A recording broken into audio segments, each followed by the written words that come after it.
Atos capítulo 20, a partir do versículo de número 32. Irmãos, o estudo de hoje vai estar baseado praticamente em dois livros, no livro do comentário do Wisber e também do comentário do Hernandes. Então, praticamente, muito do que eu vou falar está registrado nesses dois livros, tá bom? Creio que foi uma excelente exposição e creio que seja importante também passar isso para nós. Então, muita coisa do que eu vou falar nessa noite está fundamentada, teoricamente, nesses dois materiais.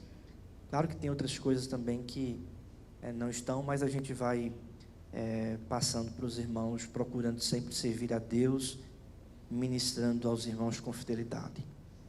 Atos capítulo 20, a partir do versículo de número 32.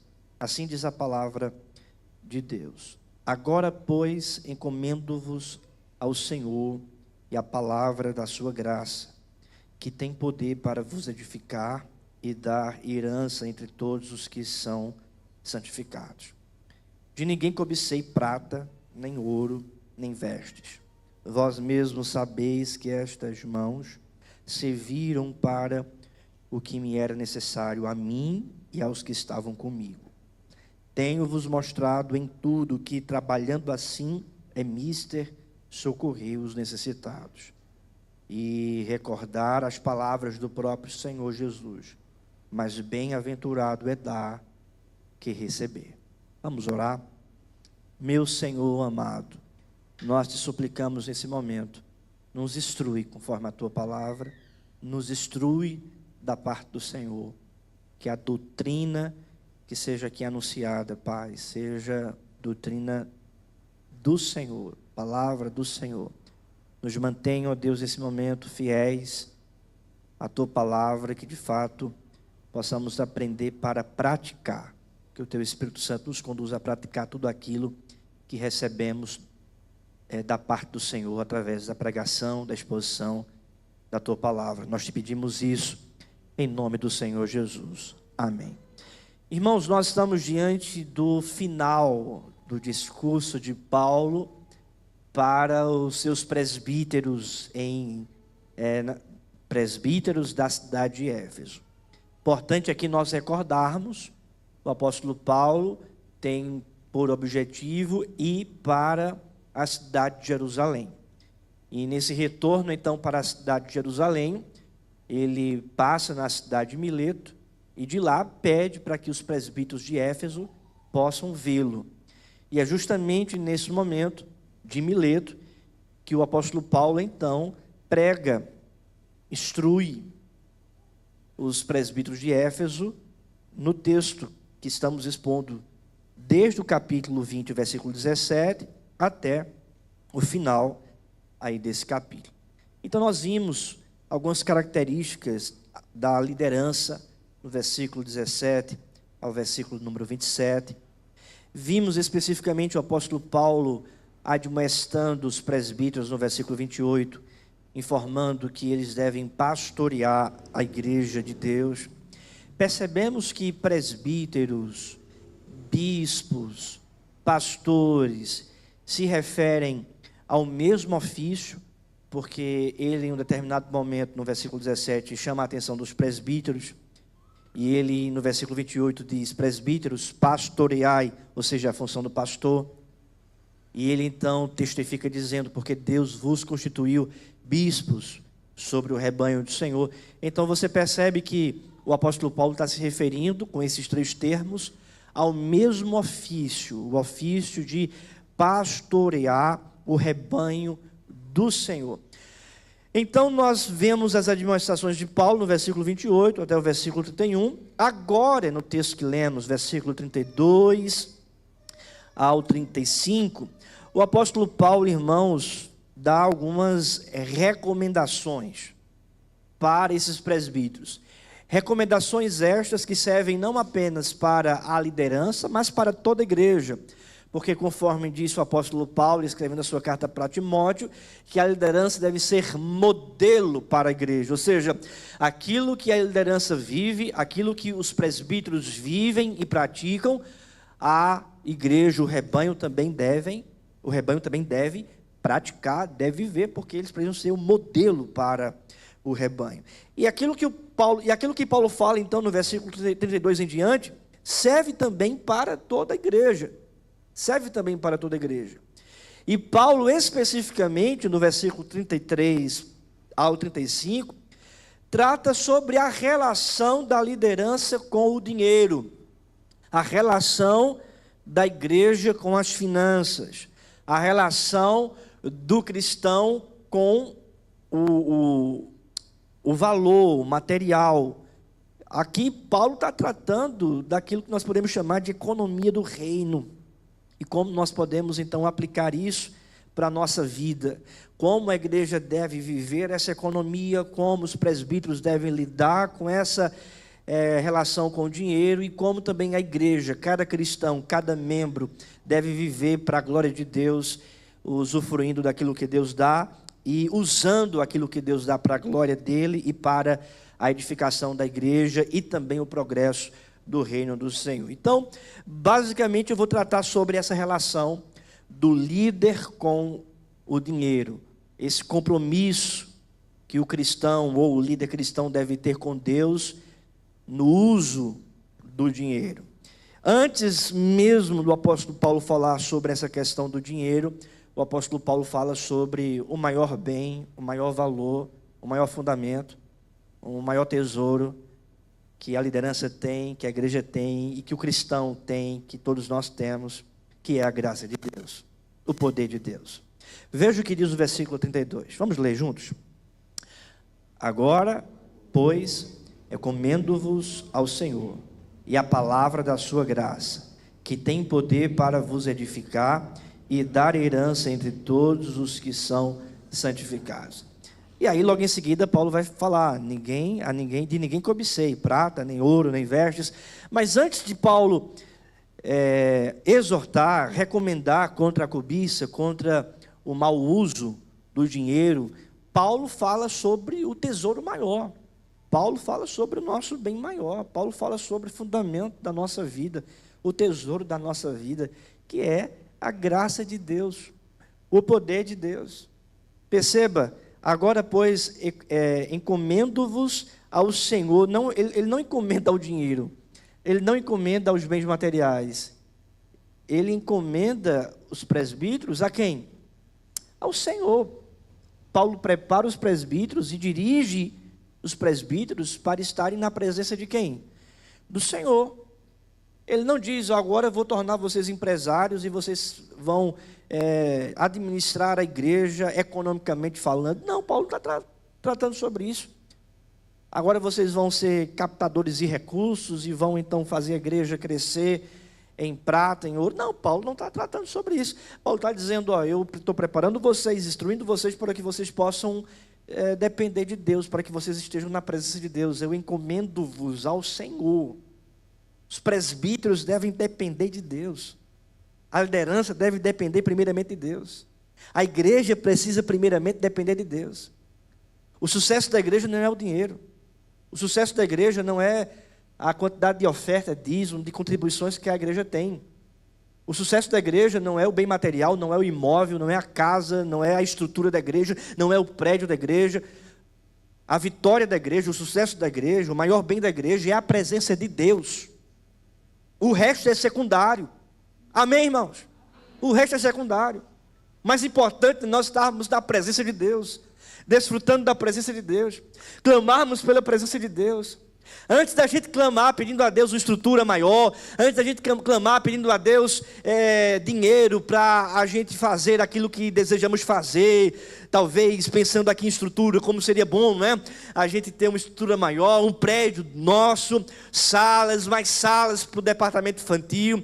Recentemente a gente sempre vai lá para o departamento infantil no domingo, que a gente percebe como está apertado para as crianças, e a gente fica pensando, meu Deus, como seria melhor se a gente tivesse mais salas, um lugar maior, um espaço maior. Entretanto, irmãos, isso é secundário, porque primário é a presença de Deus. Mais importante é a gente clamar por um avivamento. Mais importante é a gente clamar pela presença de Deus. Mais importante é a gente clamar pela nossa vida. Deus, eu preciso estar em tua presença. Não posso perder jamais o fervor do primeiro amor. A chama de estar desfrutando do Senhor, de andar com o Senhor, de ouvir a tua voz, de meditar na palavra, de ouvir a tua voz, de entender a tua direção, de pregar conforme Apolo pregava nas palavras de Lucas, com fervor de espírito, cheio da presença de Deus. O que adianta? O que adianta futuramente a gente ter prédios sem ter a presença de Deus? O que adianta a gente ter vitórias sem ter a presença de Deus? O que é que adianta a gente conquistar coisas e não ter a presença de Deus? O mais importante na nossa vida é ter a presença de Deus. Amém? Veja, encomendo-vos ao Senhor e a palavra da sua graça. É palavra. Compromisso do Senhor é com a sua palavra, o evangelho. E a palavra da sua graça. E como essa palavra alimenta a nossa vida graciosamente, salva pecadores graciosamente e conduz graciosamente a vida da igreja. A palavra que alimenta e conduz. O que é que a palavra faz conosco? Nos alimenta e nos conduz. Então essa palavra vai nos conduzir graciosamente. Não depende da nossa performance espiritual, do nosso estado espiritual, depende da graça de Deus. Se Ele é gracioso para conosco, acabou, ponto final. Graças a Deus. Ele vai nos conduzir.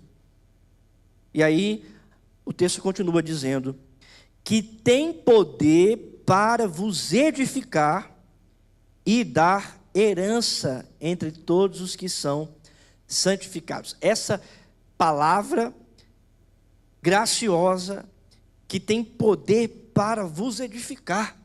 O que significa edificação? Esse é um culto de doutrina, né?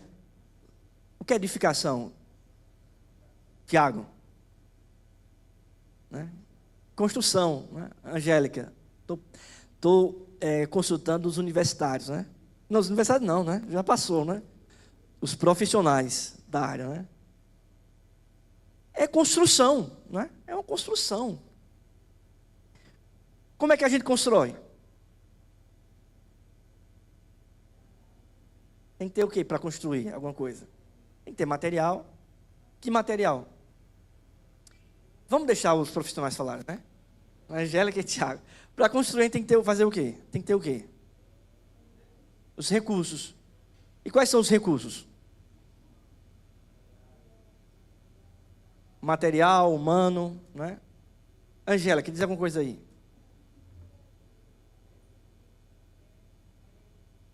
Tem que ter muita coisa.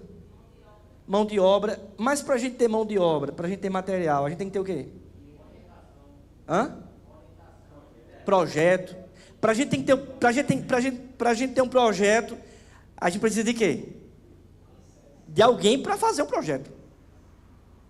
Se eu for fazer um projeto, o negócio vai estar errado. Né? Porque eu não sei da área. Mas eu preciso contratar alguém da área para fazer um projeto. Profissional. Eu preciso de recursos, de mão de obra. E para tudo isso acontecer, como é que eu contrato um profissional para fazer um projeto? Eu tenho que conversar, contratar, mas ninguém faz de graça, não é? Geralmente se paga para fazer isso, não é? E quando não se tem dinheiro, financia, né? Geralmente faz isso, porque aí outro paga, né? O Estado paga, o banco paga, mas alguém tem que pagar. Edificação, construção. Sabe o que Paulo está dizendo? O fundamento, quem tem poder para construir, para vos edificar, é Deus. Não é o recurso em si, não é o dinheiro em si, mas é Deus quem faz. É Ele que tem esse poder para vos edificar. Certamente a gente aplicou aqui em relação à estrutura. Entretanto, o texto está tratando de uma questão maior, uma questão espiritual, porque veja o que a palavra de Deus diz: tem poder para vos edificar e dar herança entre todos os que são santificados. Ou seja, esses presbíteros devem instruir a igreja por meio da palavra de Deus, por meio do ensino de Deus, e a palavra de Deus vai estar edificando essa igreja, construindo essa igreja na vida de todos aqueles que são santificados, separados por Deus. Deixa a sua Bíblia aberta aí, marcada em Atos 20, mas adiante umas páginas, vá lá para Efésios, capítulo de número 3, ou melhor, capítulo 4, veja o que diz o apóstolo Paulo. Efésios capítulo 4, a partir do versículo 7. E a graça foi concedida a cada um de nós, segundo a proporção do dom de Cristo. Por isso diz, quando ele subiu às alturas, levou cativo o cativeiro e concedeu dons aos homens. Ora, que quer dizer subiu, senão também que havia descido até as regiões inferiores da terra. Aquele que desceu é também o mesmo que subiu acima de todos os céus para encher todas as coisas. Versículo 11, vamos ler juntos? E ele mesmo concedeu uns para apóstolos, outros para profetas, outros para evangelistas e outros para pastores e mestres. Pastores e mestres já vimos que é uma referência também ao presbiterato, presbítero pastoreai, lá em Atos capítulo 20, versículo 28.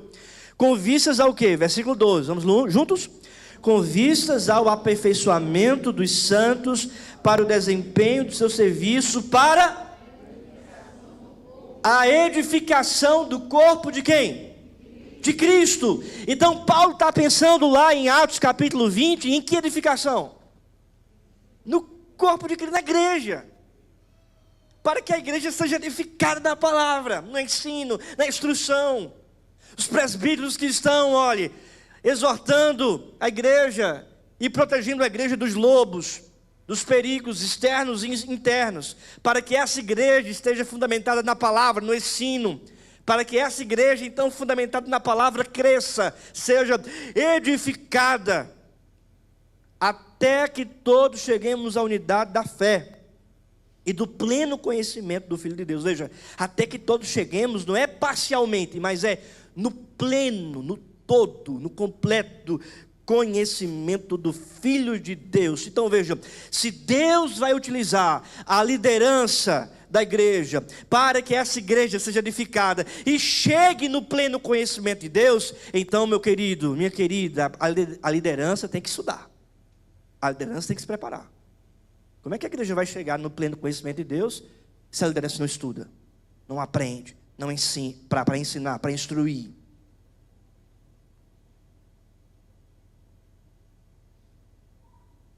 Versículo 14, Efésios 4, 14. Para que não mais sejamos como meninos, agitados de um lado para outro e levados ao redor por todo o vento de doutrina, pela artimanha dos homens, pela astúcia com que induzem ao erro. Ou seja, para que o povo não seja levado pela falsa doutrina.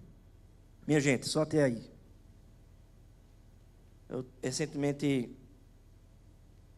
eu vi uma mensagem, nessas que a gente vê de corte na internet, né? E a Renata me lembrou disso, olha, aconteceu isso. E aí eu relembrei o episódio de um pastor chamado David Leonardo, que muitos gostam de escutar na internet. E um negócio terrível, uma tristeza. Ele dizendo que se você ver, desejar, ansiar, é porque Deus quer te dar. Isso é um negócio terrível, isso é uma doutrina satânica. É massageando mesmo o ego. E aí a gente exorta a igreja, isso é um erro. Não pode escutar essas coisas. Lembra de Moisés?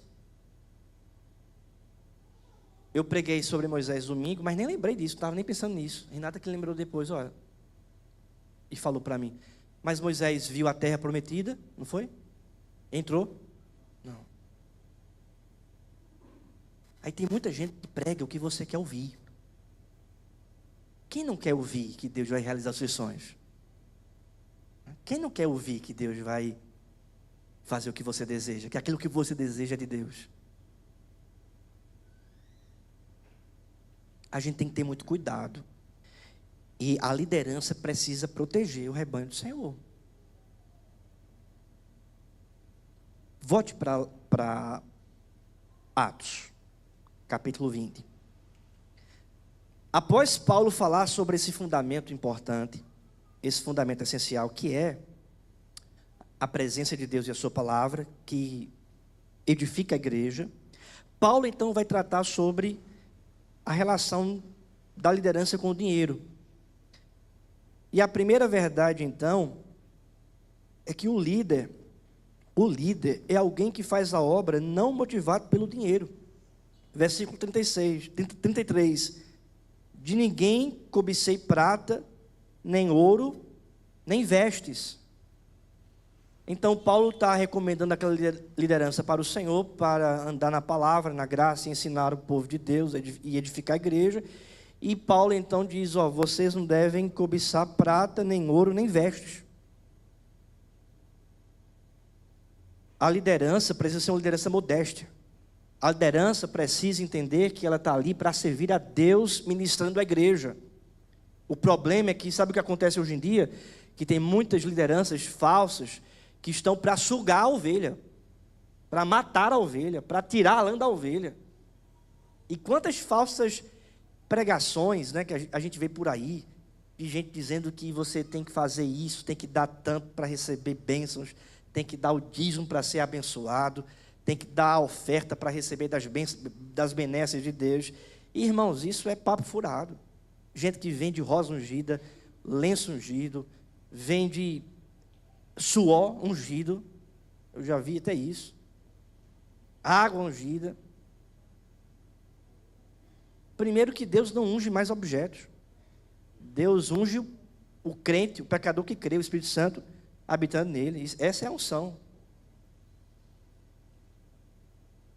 Segunda verdade, o líder é alguém que se dedica à obra mesmo quando lhe falta dinheiro. Porque ele diz, de ninguém cobicei prata, nem ouro, nem vestes.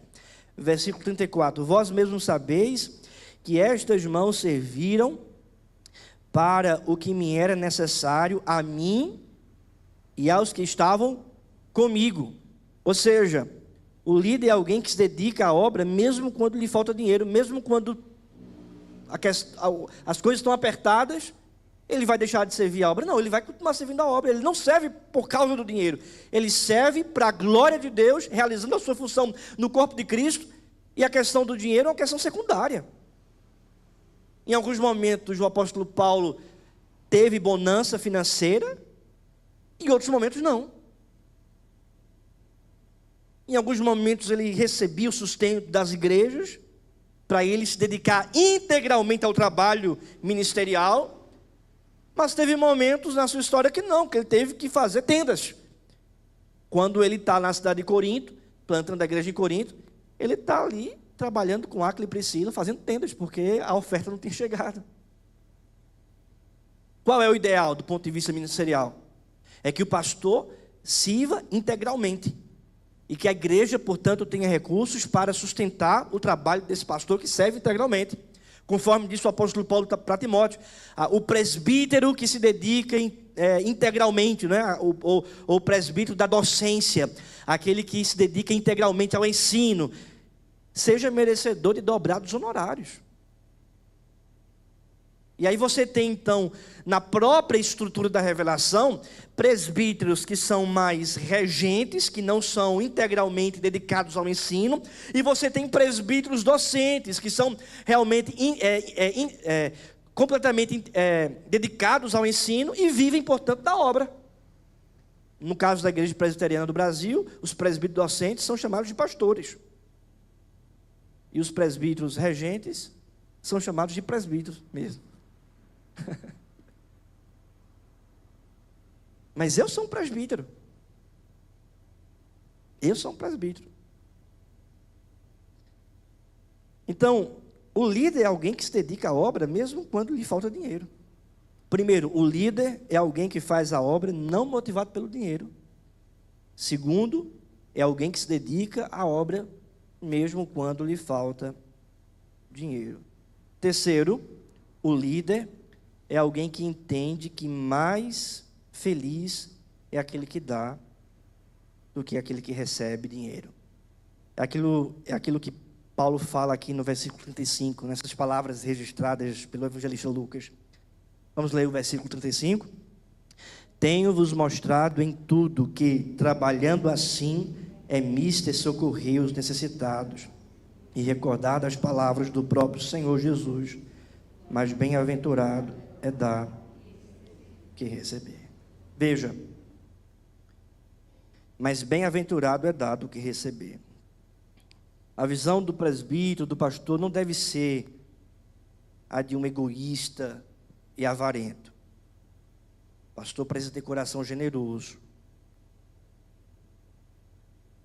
O presbítero tem que ter coração generoso. Bolso apertado não combina com o presbítero. Não combina com o pastor. Se o pastor não tiver o hábito de ajudar as pessoas, não ensinará seu rebanho a ser generoso. Se o presbítero não tiver o hábito de doar e ajudar o próximo financeiramente, com generosidade, o rebanho também vai ser um rebanho defeituoso. Se o pastor não for dizimista, o seu povo será infiel. Se o presbítero não for dizimista, a igreja será infiel. Se o pastor nunca der uma oferta, suas ovelhas não aprenderão também a ofertar. Se o presbítero não der uma oferta, nunca der também, o rebanho não vai dar. A igreja reflete a sua liderança. O pastor, o presbítero, é o modelo, é o exemplo de todo o rebanho. Por isso que a liderança precisa doar. Porque, como diz a palavra, mais bem-aventurado é dar que receber. O que isso significa na prática? Por que mais bem-aventurado é dar do que receber? O que é que está na mente aqui de Paulo? Está na mente de Paulo as palavras do Senhor Jesus. Paulo desenvolve isso na sua carta também aos Efésios. Ou seja, o objetivo da igreja, e especificamente aqui na visão da liderança, não é de ter e de receber. Não é de ficar inchada com recursos, mas é de doar, é de passar adiante, é de investir. É por isso que a visão que a gente tem sempre colocado, relembrado, implantado aqui na IPBU, é uma visão de uma igreja sem poupança. Sem poupança. Por quê? Porque é melhor dar do que receber. Claro, isso não quer dizer que a gente deve ser insensato. Não. Né? A tesouraria está aí, a comissão, né, de exame de contas também sabe disso. A gente tem aí, né, sempre em mente recursos de despesas, né, para eventualidades. Né? Geralmente o ideal é 2 aí meses de despesas.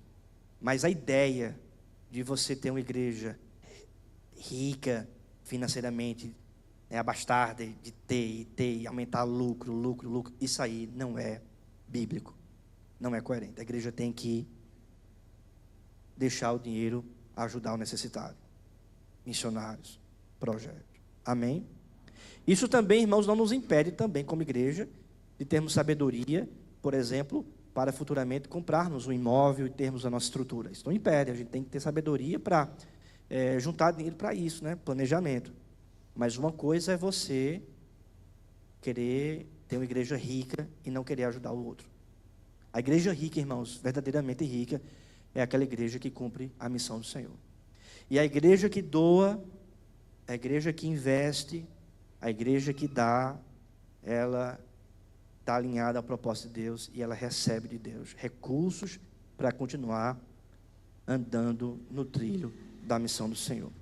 Se você abrir novamente a sua carta aos Efésios, os recursos têm um destino. Veja o que diz a palavra, Efésios, capítulo número 3, Efésios 3, versículo 28. Vamos ler juntos?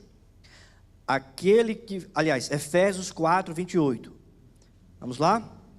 Aquele que furtava, não furte mais. Antes, trabalhe fazendo com as próprias mãos o que é bom, para que tenha com que acudir ao necessitado. Então, você tem que ter dinheiro, tem que trabalhar, o recurso tem que ser seu. Mas para quê?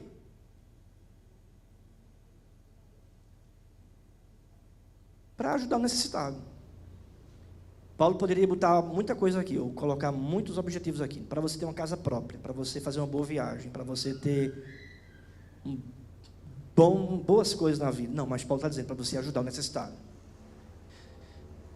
Se o seu dinheiro serve somente para o seu umbigo, somente para você fazer aquilo que você deseja fazer, somente para satisfazer os seus sonhos e desejos carnais, ou desejos que não são carnais, muitas vezes, mas que são bons, dádivas da criação de Deus, mas apenas pensa em você, você não está agindo de acordo com a economia do reino, que diz que você tem que trabalhar para ajudar o necessitado. Quem ajuda o necessitado, na visão bíblica, não é o Estado, é o povo de Deus. É sua obrigação como igreja. E nós, como igreja, precisamos fazer isso sempre. Precisamos fazer isso sempre. É por isso que a gente tem que crescer nessa área de ajudar em missões, ajudar necessitados, cestas básicas, ajuda de diaconia, né? Ajuda de diáconos que está aí sendo formada, ter essa atenção aos necessitados. Por quê? Porque é a função nossa como igreja. Então nós percebemos, irmãos, aqui 3 lições importantes. O líder é alguém que faz a obra não motivada pelo dinheiro. Segundo, é alguém que se dedica à obra mesmo quando lhe falta dinheiro. E terceiro, o líder é alguém que entende que mais feliz é aquele que dá do que aquele que recebe o dinheiro. Por quê? Porque isso está na palavra e essa é a orientação do Senhor, o dever que Deus coloca sobre as nossas vidas, de estarmos alinhados ao propósito do Senhor em relação a essa economia. Mas aí você pode dizer, não pastor, mas os meus recursos já estão todos investidos, eu tenho isso, tenho aquilo, e eu não posso ajudar. Não, querido, a prioridade é essa, né? O resto, o secundário, depois, aí você pensa, mas a prioridade é essa. Então nós não podemos esquecer, irmãos, de sermos dizimistas, de sermos ofertantes e de ajudarmos o necessitado. Amém? Vamos nesse momento orar, vamos fechar os nossos olhos e vamos pedir a Deus sabedoria, né, para lidar com esse assunto tão importante, tão delicado também nos nossos dias, mas que é importante tratar e termos sabedoria para